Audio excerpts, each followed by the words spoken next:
اب آ جائیں جناب ان عقل کے اندھوں کا تھوڑا سا ماتم کر لیں میرے خیال سے مل کے تو بہت ضروری ہے. دیکھیے گزارش یہ ہے مجھے اپنی ایڈمنسٹریشن سے, مجھے اپنی عدلیہ سے, مجھے اپنی اسٹیبلشمنٹ سے شدید گلہ ہے. وہ کیوں؟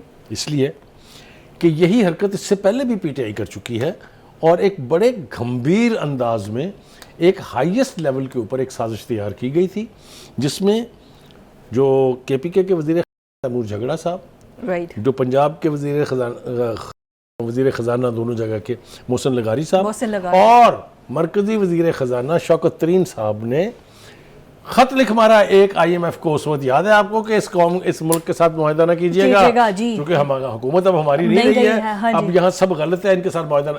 اگر اس وقت ان کی گردنیں دبوچ لی جاتی تو یہ نوبت نہیں آتی جس کا ذکر آج وہ اپنے عمر ایوب صاحب اور علی ظفر صاحب نے کیا. علی ظفر صاحب ڈھنگ کے وکیل ہیں, بڑی ہمیں ان کی عزت کرتے تھے, لیکن اس طرح کی بونگیاں ان کے منہ سے سن کے عجیب و غریب تاثر ان کی ذات کے بارے میں پیدا ہو رہا ہے. خدا کے لیے آپ اپنی ایک وکیل کی حیثیت سے اپنی ریپوٹیشن کا تو خیال رکھیں.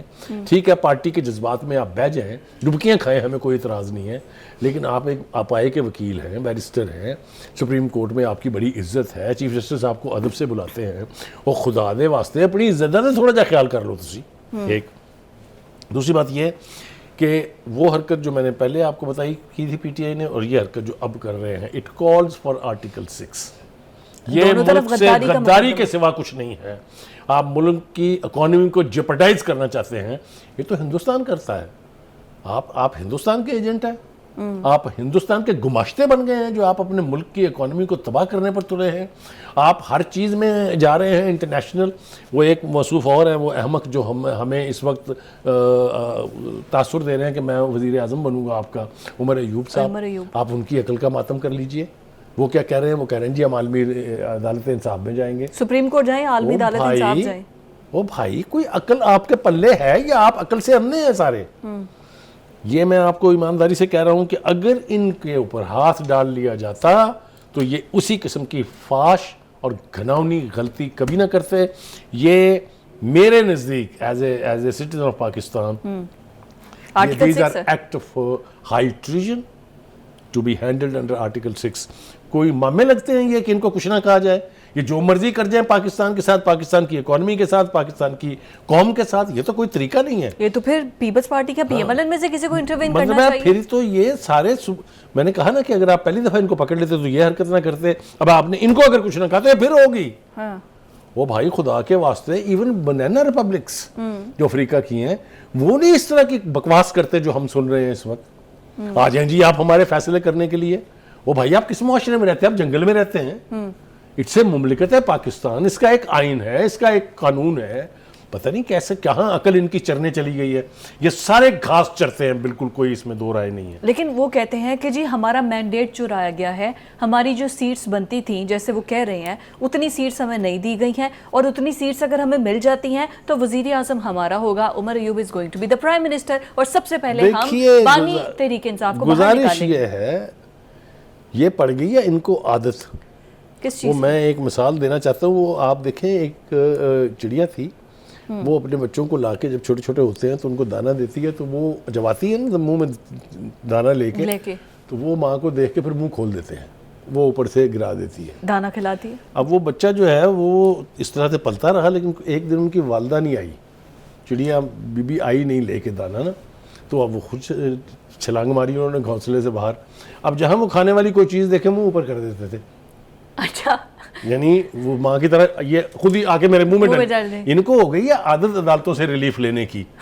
میں ماتم کرتا رہتا تھا نا یہاں گلزاری کوٹ, کھوسری کوٹ, ثاقبی کوٹ, بندیالی کوٹ, یہ عادی ہو گئے ان کے کہ ہر چیز جو ہے گھر کا مسئلہ ہو, دوستوں کا مسئلہ ہو, ملک کا مسئلہ ہو, لے جاؤ عدالتوں میں, ساتھ کے باہر آؤ. ہم نے یہ بھی دیکھا کہ ایک عدالت میں بس کے کنڈکٹر کی طرح آوازیں لگائی جاتی تھی, میرے پاس لے کے آؤ کیس, میں کرتا ہوں یہ فیصلہ, سڑکوں پہ نہیں ہوگا اس کا. تو اب یہ ہو گئے اس عدلیہ کے فیز کے عادی. اب ان کو چیف جسٹس قاضی فائز عیسیٰ کے ہوتے ہوئے وہ چونچ میں دانہ نہیں ڈالا جائے گا ان کے, یہی ان کی پریشانی ہے. اسی لیے جب وہ زہر افشانی کرتے ہیں تو خاص طور سے گھسیٹتے ہیں چیف جسٹس کو بھی اس میں. ٹھیک ہو گیا جی. قاضی فائز عیسیٰ سے بلکہ مجھے یاد بھی آیا کہ جو نام لیا گیا تھا، ایک بڑا ہائی لائٹڈ سٹیٹمنٹ جو چٹھا صاحب نے دیا، انہوں نے کہا میں نے سنسنی بڑھانے کے لیے کہ میری بات میں وزن آئے تبھی میں نے ان کا نام اپنی سٹیٹمنٹ میں ڈالا تھا تاکہ لوگ میری بات کی طرف متوجہ ہوں۔ فضا یہی تو کمال ہے، ان کے پلے ویسے تو کچھ ہے نہیں، لہذا سوشل میڈیا نے جو ٹیکٹسز جو طریقہ کار ان کو بتائے ہیں اسی پر عمل کرتے رہتے ہیں۔ اگر آپ کے پاس سبسٹنس ہو تو آپ کو اس قسم کی لفاظی کی ضرورت نہیں ہے، آپ اپنا کیس بڑے ڈھنگ سے ثابت کر سکتے ہیں۔ اور ایک شخص کو گرفتار کر بھی لیا گیا ہے جو کہ سوشل میڈیا پر ان کے خلاف دھمکی خیز مواد۔ دیکھیں کریک ڈاؤن کا فیصلہ ہو گیا ہے، اس میں بڑے پردہ نشینوں کے نام آئیں گے، وہ پاکستانیز جو پاکستان کی نیشنلٹی لے کر، پاکستان کا گرین پاسپورٹ لے کر باہر بیٹھ کے اس قسم کی ہرزہ سرائی کر رہے ہیں، وہ پاکستان کے نہ دوست ہیں، بلکہ میں تو یہاں تک جاؤں گا وہ پاکستانی ہی نہیں ہے، وہ بالکل ملک کی بنیادوں کو ہلا رہے ہیں، ملک کے خلاف سازش کے مرتکب ہو رہے ہیں، اس لیے ان کے اوپر ہاتھ تو پڑنا تھا۔ اب یہ شروع ہو گیا ہے کیونکہ ایک کمیٹی بن گئی ہے، ایک تو کمیٹی دیکھ رہی ہے، کچھ ایک جے آئی ٹی بھی بنا دی گئی ہے، وہ بھی دیکھ رہی ہے اس کو، اور ہاتھ پڑنے لگ گیا ہے۔ ایک موصوف تو پکڑے گئے نا واسطے صاحب کو، پنڈی میں بیٹھ کے یہ سارا کچھ کر رہے تھے۔ یہ اب میرا خیال سے یہ سلسلہ اب رکے گا نہیں، اور ایک ایک کر کے ان سب کی گردنیں دبوچی جائیں گی، اور دبوچی جانی ہے کہ آپ نے کسی کے فیصلوں پر تنقید کرنی ہے، کسی کی کریکٹر اسیسینیشن کرنے کا کیا فائدہ؟ دیکھیے گزارش یہ ہے کہ ہمیں کہہ دیا جاتا ہے کہ یہ ہم پٹواری ہیں، ہم لفافی ہیں، خیر میں I give a damn to what they say, they are idiots of the highest order، لیکن انہیں یہ ضرور سوچنا چاہیے کہ ہم جو کچھ کہہ رہے ہیں اس میں کہیں جان ہے، اس میں کوئی سبسٹنس ہے، کوئی لاجک ہے یا نہیں ہے۔ اینی وے آگے چلتے ہیں جی، لاجک کی تو بھی بہت ساری باتیں آئیں گی۔ بالکل۔ اب جناب صورتحال یہ ہے، کہتے ہیں نا کہ جب آپ کسی کا برا چاہتے ہیں تو آپ کے اپنے ہاتھوں آپ کا بھی برا ہوتا رہتا ہے۔